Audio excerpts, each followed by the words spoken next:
ikuti program Camera, catatan Menko Airlangga. Cari tahu kandidat ini rekam jejaknya apa, karena jangan sampai orang jadi buta begitu aja hanya karena figur.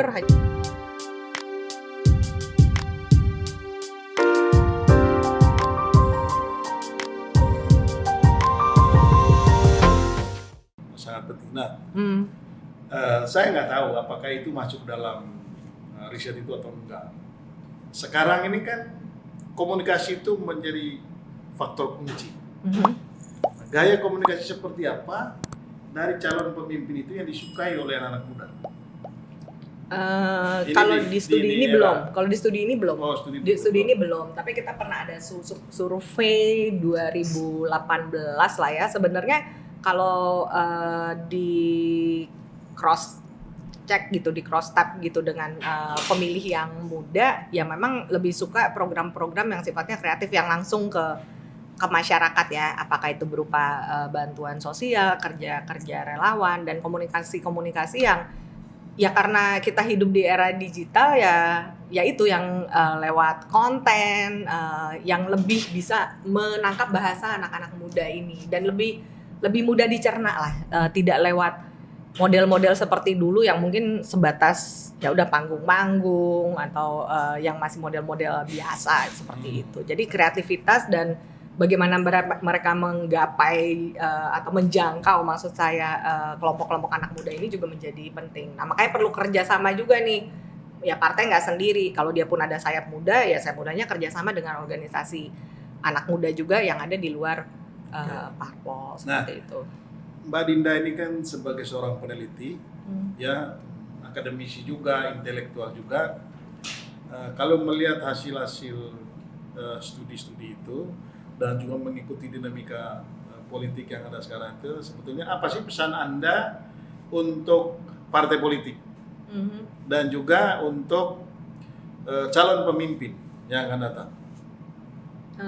Pesannya ya lagi-lagi saya akan bawa pesan berdasarkan hasil studi kami yang membuat partai politik itu menciptakan demokrasi yang inklusif, relevan dan responsif gitu. Dan kalau untuk calon pemimpin ya kapasitas menjadi sangat penting dan mengingat kita begitu beragamnya Bung Sebas, ya parpol itu didorong untuk bisa berkompetisi berdasarkan program.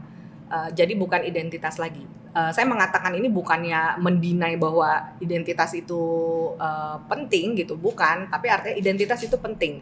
Tapi ketika kita bicara soal pemimpin dan siapa yang memimpin negara ini adalah kita pengen orang-orang yang sadar kita ini begitu beragamnya dan seharusnya itu dirawat keberagamannya dan tidak menjadi bahan satu-satunya bahan untuk berkompetisi dengan tidak sehat gitu. Justru pemimpin itu harus bisa memahami konteks, memahami aspirasi dan mendorong proses-proses kebijakan nantinya yang inklusif. Jadi jangan lagi yang partisipatif ya. Jadi jangan lagi kebijakannya udah jadi baru di demo.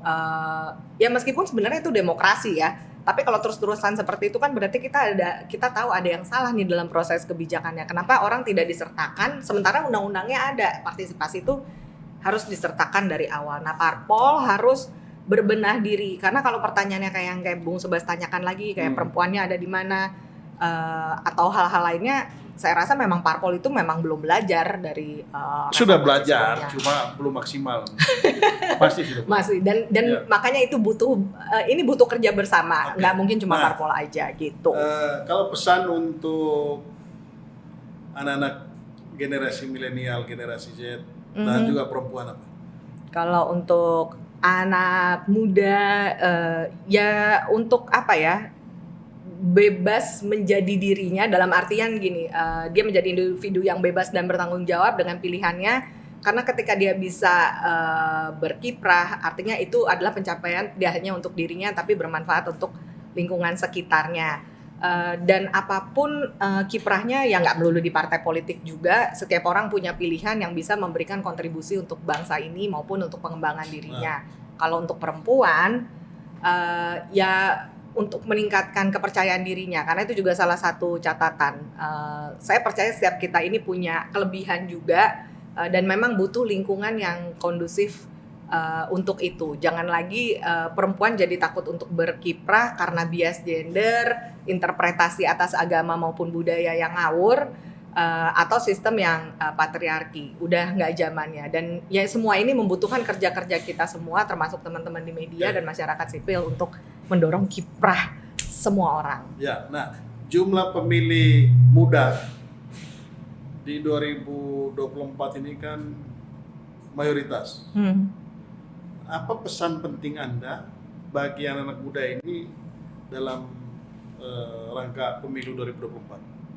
Mereka ini loh, penentu loh di 2024 itu, karena jumlahnya sangat signifikan.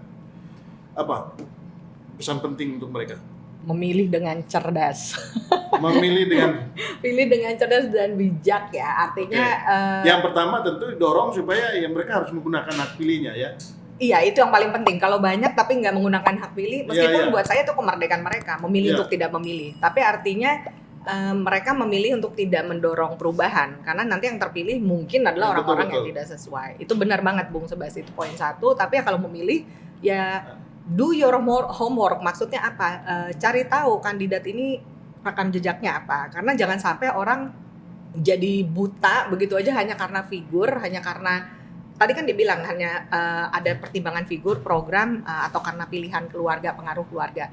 Tapi lakukan juga pekerjaan rumah kita, misalnya dengan mencari tahu. Nah, ini pemilih yang punya willingness ini yang sebenarnya kita perlu dorong, Bu Sebas, lewat pendidikan-pendidikan pemilih. Dan seharusnya itu diizinkan juga ya di pendidikan tanpa mengatakan itu politisasi. Karena buat saya ini urusannya pendidikan kewarganegaraan. Jadi mereka cukup punya awareness untuk memilih memang kandidat-kandidat yang ya itu, yang dia tidak hanya tidak menjual politik identitas, tapi memang punya visi misi yang jelas untuk Indonesia yang lebih baik untuk semua. Oke, Mbak Dinda, jadi pemilih anak muda di 2024 itu jumlahnya sangat banyak, mayoritas. Itu artinya mereka menentukan masa depan bangsa ini. Iya. Karena itu mesti gunakan hak pilihnya dan juga harus menjadi pemilih yang cerdas ya. Benar. Dan parpol ya sediakan kandidat yang juga jadi nominasinya keren gitu pilihannya. Dan dia lagi. Oke, sip. Baik, terima kasih banyak. Sama-sama. Sudah berbagi pengalaman, berbagi cerita dengan kami di Face to Face. Sampai ketemu lagi di program Face to Face berikutnya. Bye. Thank you.